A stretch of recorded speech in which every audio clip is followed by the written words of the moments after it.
రోటి పచ్చళ్ళు ఒక్కసారి తిన్నామంటే చాలు వెంటనే అడిక్ట్ అయిపోతాం అనమాట.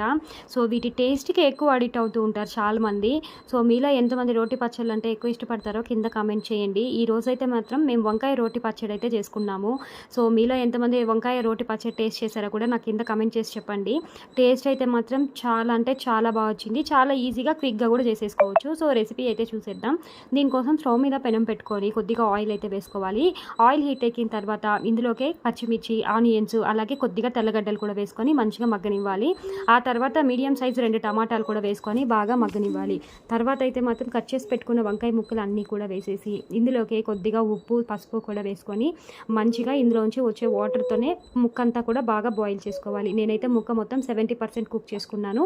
ఇది టోటల్గా చల్లారనివ్వాలన్నమాట. బాగా చల్లారిన తర్వాత ఇంకా రోట్లో వేసుకొని రుబ్బేసుకోవడమే. సో రోటి పచ్చళ్ళు ఎప్పుడైనా సరే మరీ నున్నగా రుబ్బుకుంటే టేస్ట్ అనేది అంత బాగోదు. కొంచెం కచ్చాబచ్చగా రుబ్బుకుంటేనే టేస్ట్ బాగుంటుంది. నాకు ఇక్కడ పులుపు సరిపోదు అని చెప్పి కొంచెం చింతపండు కూడా యాడ్ చేసుకున్నాను. మీరు చింతపండు ప్లేస్లో ఓన్లీ టమాటాలే కూడా ఇంకా ఎక్స్ట్రా వేసుకోవచ్చు. సో ఫైనల్గా అయితే మాత్రం రోటి పచ్చడి అయితే మాత్రం ఇక్కడ కచ్చాబచ్చాగా అయితే రుబ్బేసుకున్నాను. రుబ్బేసుకొని ఒక బౌల్లోకి తీసుకున్న తర్వాత ఇంక ఇక్కడైతే పోపు వేసేసుకుంటున్నాను.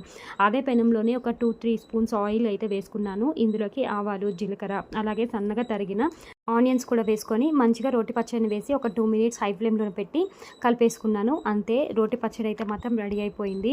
చాలా అంటే చాలా మంచి టేస్ట్ ఉందండి. ఎవరైనా ట్రై చేయకపోతే మాత్రం ట్రై చేయండి. టేస్ట్ అయితే మాత్రం 100% సూపర్గా ఉంటుంది. నేనైతే మాత్రం వేడి వేడి అన్నంలో ఒక స్పూన్ నెయ్యి వేసుకొని రోటి పచ్చడితో అయితే తినేసాము. అసలు ఒక్కసారి తిన్నారంటే మళ్ళీ అస్సలు మర్చిపోలేరు అనమాట ఈ టేస్ట్ని. చాలా అంటే చాలా బాగుంది. వీడియో నచ్చితే సబ్స్క్రైబ్